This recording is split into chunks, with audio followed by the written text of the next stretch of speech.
और अब मेरे श्याम सुंदर तनिक और बड़े हो गए हैं, चलवे लगे, खेलवे दौड़वे लगे हैं। जब तक छोटे थे तब तक जलते चूल्हे से लकड़ी निकाल करके घुमाते थे, कभी गाय के सींग से, गाय की पूंछ से लटक जाते थे। अब कहते हैं कि अब नया खेल खेलेंगे, तो सारे साथियों को आज इकट्ठा कर लिया और उन सबसे कहते हैं कि भैया आप कोई नया खेल खेलेंगे। सखा बोले कि नया कौन सा खेल खेलेंगे? बोले अब हम चोरी चोरी को नया खेल खेलेंगे। सखा बोले भैया तेरे घर में इतनी सारी गैया, कौन से तेरे घर के अंदर कमी पड़ गई कि चोरी करके खाबो पीबो पड़ेगा? कन्हैया बोले भैया मेरे घर में तो कोई कमी ना है, पर ये देखो मधु मंगल को, श्री दामा को कैसे एक एक हड्डी की है रहे हैं। गैया चरा में गोकुल के लाला, दूध दही खा में मथुरा के लाला, वे तो खाई खाई के पहलवान हो जाएंगे। और कन्हैया कहीं ना कहीं ये चाहते हैं मन में कि गाय माता का दूध बाजारों में बिकने के लिए क्यों जाए, सारे जो ब्रज के लाला हैं उनको दूध दही मक्खन खावे पीवे को मिले, क्योंकि ये सारी माताएं ले जाकर दूध दही मक्खन बाजार में बेचती थी। इसलिए भगवान चाहते थे कि जब गौ माता के दूध दही मक्खन की चोरी होगी, ये सारे ब्रजवासी जब दूध दही मक्खन खाएंगे तो सारी माताएं अपने बच्चों के लिए दूध दही मक्खन की व्यवस्था करेंगी। अब इधर क्या भयो, सारे सखाओं को इकट्ठा करके कन्हैया ने एक मंडली बना ली, ग्वाल बाल चोर प्रचारक मंडली, और स्वयं उस मंडली के अध्यक्ष बन गए। अब घर घर के अंदर चोरी करने के लिए जावे लगे। और देखो माता बंधुओं, हमारे श्याम सुंदर जैसा आपको चोर कोई दूसरा नहीं दिखाई देगा।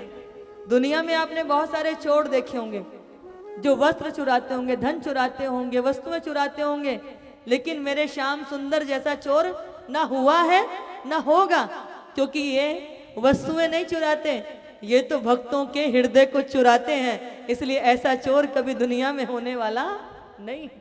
सारी गोपियां प्रार्थना करती हैं, हे प्रभु आज हमारी मनोकामना सिद्ध कर दो, आज श्याम सुंदर हमारे घर ही चोरी करने के लिए आ जाएं। रोज प्रार्थना करती थी। और जिस दिन श्याम सुंदर चोरी करने आते कोई उल्हाना देने नहीं जाता, लेकिन जिस दिन चोरी करने नहीं आते, श्याम सुंदर के दर्शन नहीं होते, तो सब चोरी का उल्हाना देने के लिए जाती थी कि कहीं कैसे भी श्याम सुंदर के दर्शन हो जाए। सब दर्शन करने के लिए अत्यंत व्याकुल।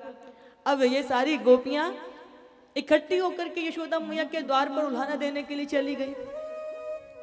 मैया ने देखा आज तो मैंने किसी को बुलावा देने के लिए भी नहीं भेजो, और तुम सब इकट्ठी होकर के मेरे घर पे आज काहे को आई हो? तो ले मैया आज हम बधाई गावे नहीं आए, हम तो तेरे लाला की करतूत बतावे के लिए आए हैं कि देखने में ये बोलो वालो सो है, परंतु ये बहुत उस्ताद है। तो वो गोपियां कन्हैया की शिकायतें कर रही हैं कि वत्सान मुंचन क्वचित समय क्रोश संजात हासा स्तेयम स्वादवत्य दधिपया कल्पितस्तयोगहि मरकान भोक्षण विभजति से चिन्नन्ति भांडम विनंति द्रव्य लावे से ग्रह कुपितो यातुप क्रोशे तो कर।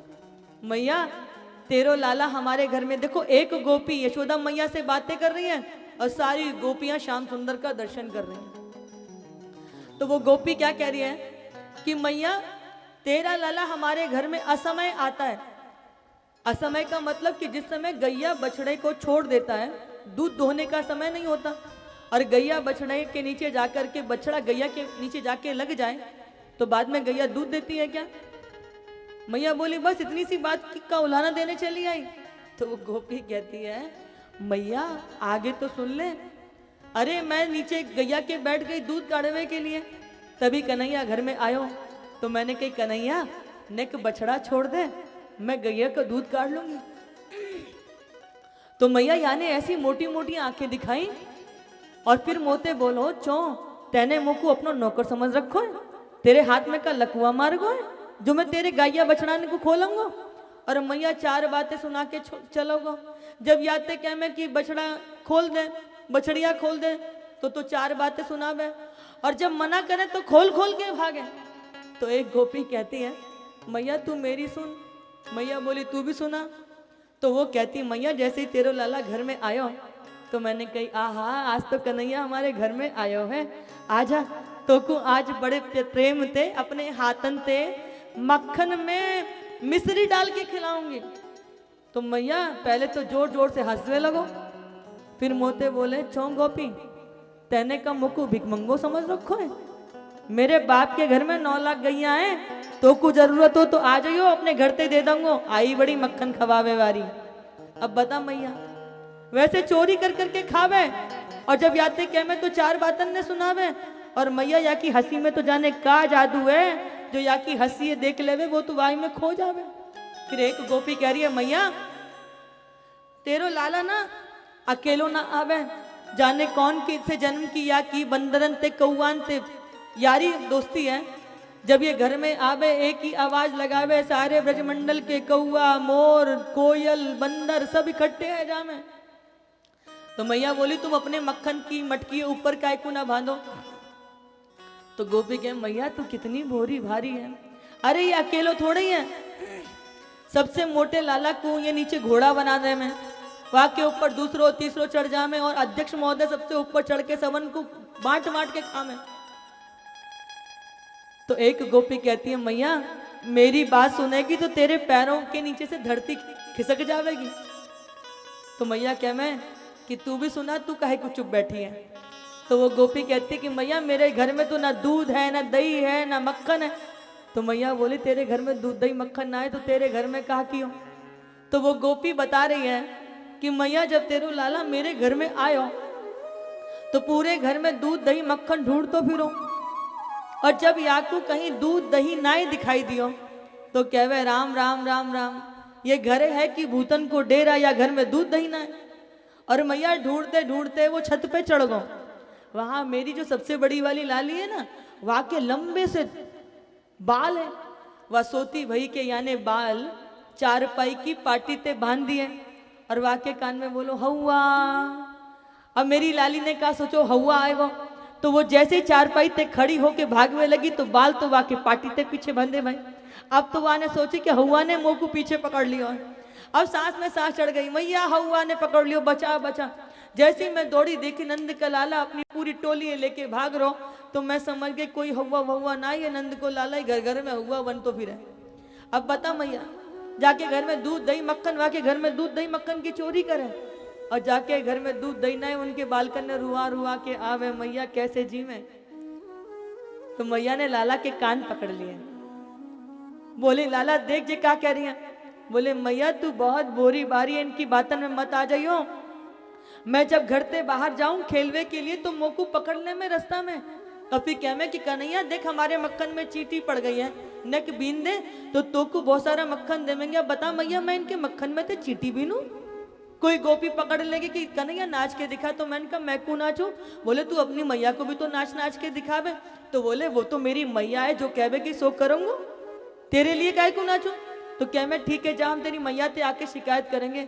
और मैया ये चोर चोर कहते कहते मुझको मेरो नाम ही चोर धर देंगी, कोई मेरो ब्याह करवे भी ना आवे को इतना बदनाम कर देंगी ये मुझको। मैया बोली मैं जादू तू कितनो सीधो साधो है, मैं जानू कितनो तू सत्यवादी हरिश्चंद्र है, पर ध्यान रखियो गोपिन ते कही जब तक तुम रंगे हाथ पकड़ के मेरे लाला को नहीं लेके आओगे तब तक मुझे तुम्हारी बात यकीन नहीं करूंगी। सारी गोपियां कहती हैं देखो हम इतनी सारी खट्टी है के गई तब भी यशोदा को अपने लाला पर ही भरोसा है, हम पे ना है। अब तो कचू भी है जावे या को रंगे हाथ पकड़ के लेके आवेंगे। और कन्हैया सोच रहे हैं कि तुम मेरी शिकायत करवे के लिए मैया के पास आई, अब तो चुन चुन के एक एक ते बदला लूंगा। अब तो यहाँ मेरे श्याम सुंदर अपनी संपूर्ण टोली को लेकर के ब्रजमंडल में मक्खन की चोरी करवे के लिए पहुंच गए हैं। बोले भागवत भगवान की जय, माखन चोर भगवान की जय। और यहाँ सारी गोपियां श्याम सुंदर को रंगे हाथ पकड़ने के लिए अनेक प्रकार की योजनाएं बनाती, पर ये जितनी योजनाएं बनाती श्याम सुंदर इन्हीं को चकमा देकर के भाग आते। एक बार क्या किया कि इन्होंने ऊंची से मटकी बांध दिया और उस मटकी के साथ इन्होंने एक घंटी को भी बांध दिया कि जैसे ही कन्हैया अपनी टोली लेकर के आएंगे, मटकी को जैसे ही पकड़ेंगे मक्खन खाने के लिए तैसे घंटी टन टन टन टन करके बज जाएगी और हम कन्हैया को रंगे हाथ पकड़ करके ले यशोदा मैया के पास लेकर के जाएंगे। और यहाँ कन्हैया ने देखा अच्छा ये गोपियां तो बड़ी चतुर हो गईं। मटकी से घंटी को बांध दिया है। तो कन्हैया कहते हैं ए घंटी देख बजियो मत। घंटी ने हाथ जोड़ लिए जैसी आपकी आज्ञा प्रभु।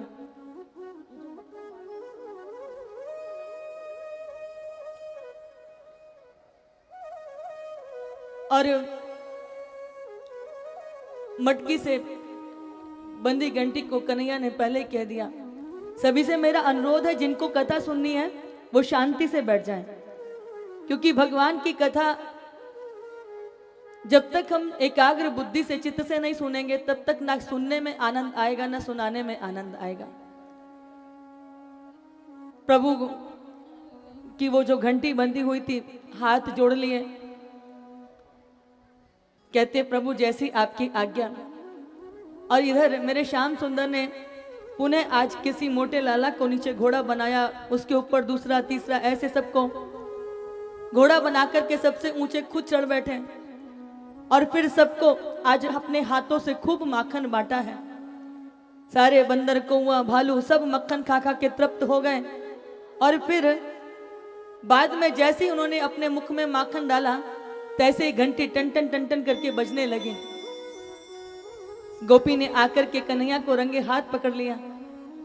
कन्हैया कहते हैं गोपी से दूर दूर दूर, पहले मुझे इस घंटी से बात करने दो।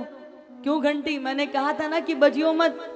तो घंटी ने हाथ जोड़ लिए, कहते हैं प्रभु क्षमा करिएगा, परंतु शास्त्रों में लिखा हुआ है, संत ब्राह्मण कहते हैं कि जब प्रभु को भोग लगाओ तो घंटी जरूर बजानी चाहिए, इसलिए मैंने तो शास्त्रों की आज्ञा का पालन किया है। और यहाँ गोपी कन्हैया को रंगे हाथ पकड़कर खींच के ले जाने लगी। सारे ग्वाल वालों ने घेर लिया, आज तो मैया जरूर कन्हैया को आज मारेगी। एक ही हाथ से पकड़ करके खींच करके लेके जा रही थी। तब कन्हैया कहते हैं कि मैया एक ही हाथ से पकड़कर खींच के लेके जा रही हैं, थोड़ा हाथ बदल लेना। और जब तक वो गोपी कन्हैया के हाथ को बदलती, उसी का जो देवर था उस गोपी का, वो भी कन्हैया के साथ साथ चल रहा था, उसी गोपी के देवर का हाथ उस गोपी के हाथ में पकड़ा दिया। अब ये खींचे ले आई, यशोदा देख आज तेरे लाला को रंगे हाथ पकड़ के लेके आई हूं। गोपी से कहती यशोदा मैया कि ए गोपी जरा घूंघट हटा करके देख, तू मेरे लाला को पकड़ के लाई है कि अपने देवर को खींचे ला रही है। जैसे गोपी ने पीछे मुड़ करके देखा, अपने देवर का हाथ पकड़े खींचे ला रही थी। वो गोपी कहती है मैया दैया रे दैया, तेरा लाला तो बड़ा ही चतुर है, इतनी बड़ी हेरा फेरी कर दी। कन्हैया कहते हैं ए गोपी पाला किससे पड़ा है? और यहाँ मेरे प्रभु अनेक लीलाओं के द्वारा इन सारी गोपियों के चित्तों को मथते हैं। सारे ब्रजवासी मेरे लाला की एक झलक पाने के लिए अपने सर्वस्व को अर्पित करने के लिए तत्पर हो जाते हैं।